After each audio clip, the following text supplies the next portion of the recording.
Pemprov NTT sedang merancang pengembangan PLTS di Sumba dengan daya 2 gigawatt.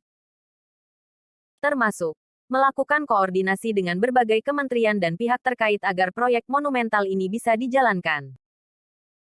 Saya juga akan berkomunikasi dengan Bapak Presiden tentang proyek ini.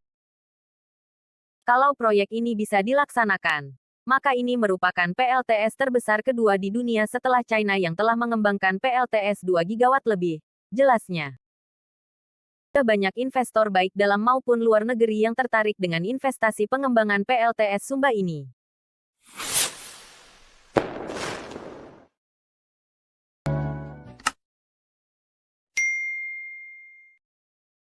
Gubernur Victor, NTT punya sumber energi baru terbarukan yang sangat melimpah. Dikutip dari Kompas.com, Gubernur NTT Victor Bungtilu Laiskodat menyebut, provinsi yang dipimpinnya memiliki sumber energi baru terbarukan yang sangat melimpah.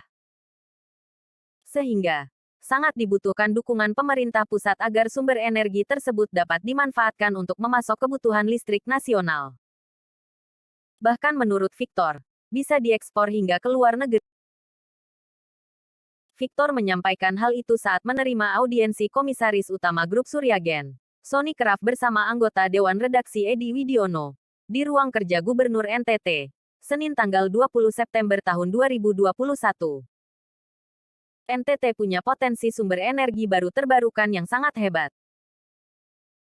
Pulau Flores punya geotermal atau panas bumi yang melimpah bahkan telah ditetapkan sebagai pulau geotermal di Indonesia, kata Victor, dalam rilis resmi yang diterima Kompas.com, Senin petang.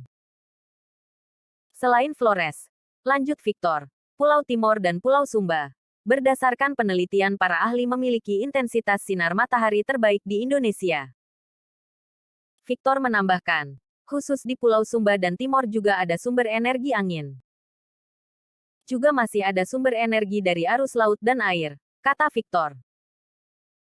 Victor menyebut, pengembangan sumber energi baru terbarukan untuk pembangkit listrik merupakan suatu keharusan, karena dunia sedang bergerak ke arah itu.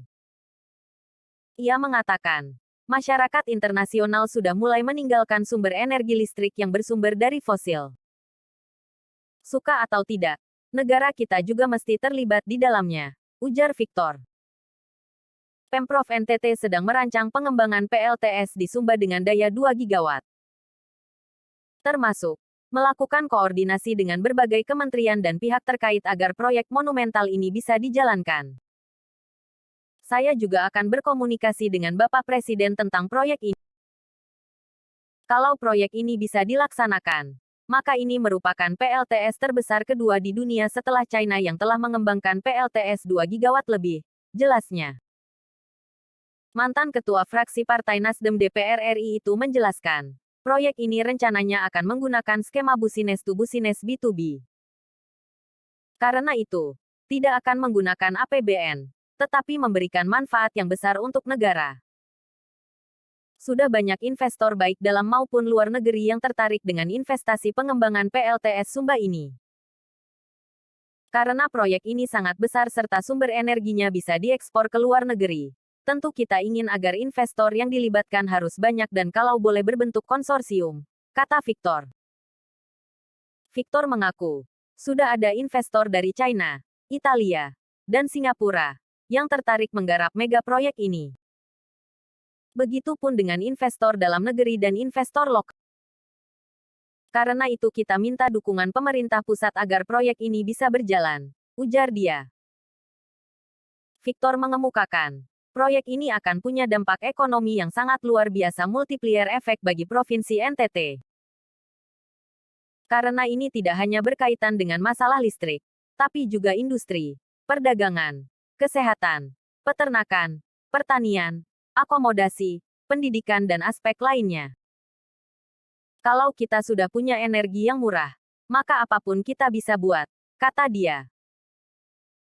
Victor pun sudah berbicara dengan para bupati, tokoh adat, tokoh agama, dan tokoh masyarakat di Sumba agar bersatu mendukung terlaksananya mega proyek energi baru terbarukan ini. Victor menegaskan, proyek ini punya manfaat besar bagi peningkatan kesejahteraan masyarakat. Tentu kita juga selalu mengedepankan research atau penelitian dalam pengembangan PLTS ini. Kita harus bisa meninggalkan legasi untuk generasi berikutnya dengan kehadiran proyek ini. Lahan untuk pengembangan proyek ini sekitar 100.000 hektar. Tidak ada masalah untuk Pulau Sumba, sebut Victor. Sementara itu, Dewan Direksi Suryagen, Edi Widione menjelaskan, Suryagen Group melalui anak perusahaannya telah melakukan beberapa tahapan di lapangan terkait pengembangan PLTS di Manggarai Barat sebesar 30 MW dan Sumba sebesar 2 GW. Pihaknya juga telah melakukan komunikasi dengan pemerintah kabupaten dan mendapat respons positif. Kami meminta dukungan Pak Gubernur untuk kelancaran pelaksanaan pembangunan PLTS ini, terutama dalam meyakinkan pihak PLN agar bisa memberikan ruang bagi pemanfaatan energi baru terbarukan untuk memasok kebutuhan listrik di Nusa Tenggara. Pihaknya juga siap mendukung mega proyek PLTS 2 GW di Sumba, ujar Edi.